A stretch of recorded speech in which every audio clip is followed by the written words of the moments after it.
كنت تعرف ان الكرش في منه انواع؟ في اسباب كتير قوي بتؤدي لظهور الكرش، ممكن يكون عندك سبب او اكتر. تعال نشوفهم النهارده.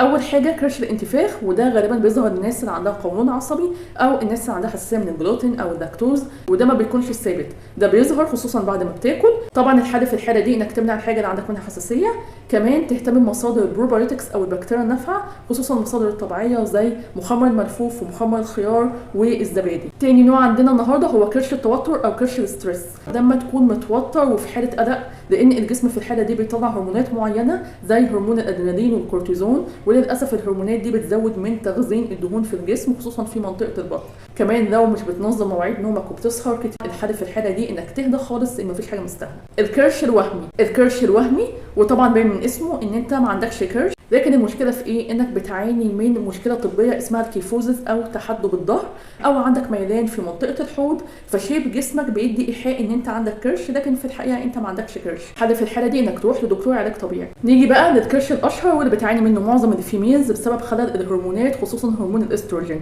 وهو الكرش الهرموني او كرش البطن السفليه. ده بيكون موجود عند الفيميلز وخصوصا بيعانوا من متلازمه الPCOS او تكيسات الموبايل. وطبعا الحل في الحاله دي هو العلاج الهرموني مع النظام الغذائي المناسب. بطن الولاده او كرش الولاده اللي بتعاني منها معظم السيدات، ده بيحصل نتيجه الحمل والولاده، خصوصا الولاده السيزيريان او القيصري. المشكله في الحاله دي ان بيحصل حاجتين، اول حاجه بيحصل ضعف وتمدد لعضلات البطن، ممكن يحصل معاه كمان انفصال عضلي، ده غير ان بيحصل ترهل وارتخاء للجلد في المنطقه دي.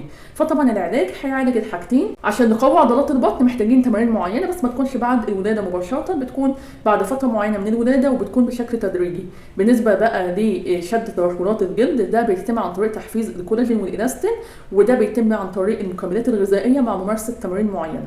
كرش الوجاهه او اللي بيتقال عليه بطن الكحوليات، وده طبعا بيحصل عند الناس اللي بتشرب الكحولز كتيره. طبعا معروف عن الكحوليات ان هي بتعمل تهيج لجدار المعده، ده غير انها بتقتل البكتيريا النافعه في الامعاء. وطبعا الحل في الحاله دي هو انك تمنع كحوليات نهائي، حتى المشروبات الغازيه، وبنحاول ان احنا نرجع توازن البكتيريا في الامعاء تاني عن طريق الاهتمام بمصادر البروبايوتكس، سواء المصادر الطبيعيه او في صوره كبسولات.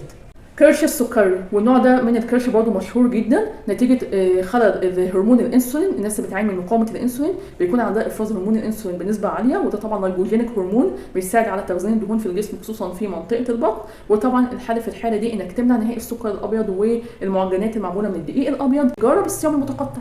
قولوا لي بقى طلع عندكم كام نوع من انواع الكرش. باي باي.